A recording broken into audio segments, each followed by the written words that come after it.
The price of oil has hit $90 a barrel for the first time in nearly 2 years. Comes after Qatar's energy minister warned that he expects all oil and gas exporters in the Gulf to stop production within days. About a fifth of the world's oil supply is usually shipped through the Strait of Hormuz each day. But traffic through the narrow passage has all but halted since the war began. The conflict is causing an increase in gas prices as well. For more on how the war in Iran is affecting oil prices, I'm joined by Heather Exner-Pirot. She is a senior fellow and a director of energy, natural resources and environment at the Macdonald Laurier Institute. Heather, it's good to have you on the show. Yeah, great to be here.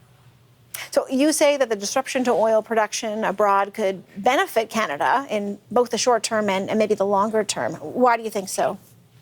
Well, I mean, no one wants to benefit off of war, but Canada is an oil exporter. And obviously, with increased prices, we'll capture some more royalties and revenues and taxes. And so that's the short term. Obviously, some consumers will feel the pain, but I'm more interested in what's going to happen in the medium term. Obviously, Carney has been abroad in Asia many times, trying to pitch increased trade, trying to double non-U.S. trade.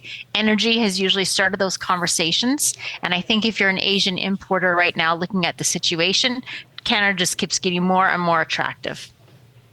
Okay, can Canada, meet, or do we have the capacity to meet that increased or maybe new demand? So obviously in the short term, there's a reason why there's supply shocks because no one can compensate for what goes through the Strait of Hormuz. You are seeing some more call. You'll probably see Trans Mountain fill up very close to capacity. We're starting to see the differentials or the price between a Canadian crude, WCS, and the Western Texas Intermediate narrow. So we are producing or we are shipping as much as we can, and the price is calling for more of that.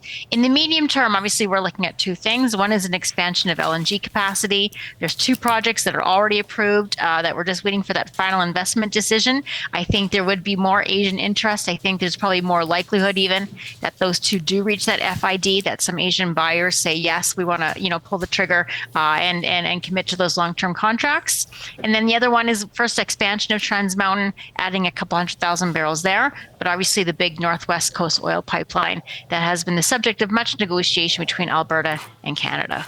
Yeah, that was where I was going to go next, asking you about how you think this debate or this perhaps increased need might affect that debate on a possible new pipeline. Yeah. So if you're Carney, I mean, you're not just trying to sell more things. Obviously, you want to export more and get more revenues, but you're also trying to bolster your alliances. And there's nothing that bolsters an alliance quite like being an energy provider for someone that you want, to be your friend and your ally. And so I think Carney is incented to want to be that answer, that solution for those Asian importers. They obviously, the beauty of the Canadian crude is it goes across the North Pacific, does not go through any bottlenecks. It does not go through any conflict zones. It's going to be a reliable source of supply as long as you have it. But the pipeline is obviously going to be expensive. And so to back that up, to get the financing for it, you have to know that there's some buyers on the other end that are going to commit to it for the long haul and maybe even invest in some either upstream production or the pipeline. Again, I think this crisis, as much as it's causing a lot of misery and pain, is probably beneficial for, the people thinking about, is it worth building that Canadian pipeline or not? Right, so it may be making the argument that they have been, or helping to make the argument that they have maybe been making for some time. Let's hope this crisis is short-lived, right? Let's hope that this doesn't continue. But do you see long-term deals? Do you see those long-term deals coming about because something like this has happened? And is it a wake-up call, I guess? Yeah, if anything, it's a wake-up call. So we have a short-term price spike. It's, over $90. I think the general consensus, it'll probably go over $100, and then who knows from there. But this is likely to be short-lived. At some point in the next, I would say for sure, 2 or 3 months, you expect this some resolution, certainly to the oil problem.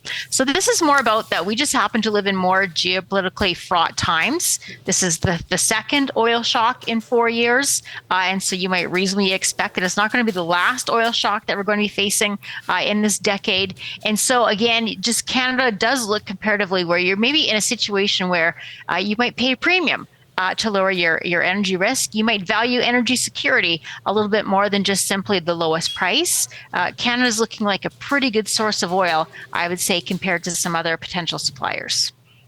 Heather Exner-Pirot, Senior Fellow and Director of Energy, Natural Resources and Environment at the Macdonald Laurier Institute. Thanks so much for your time.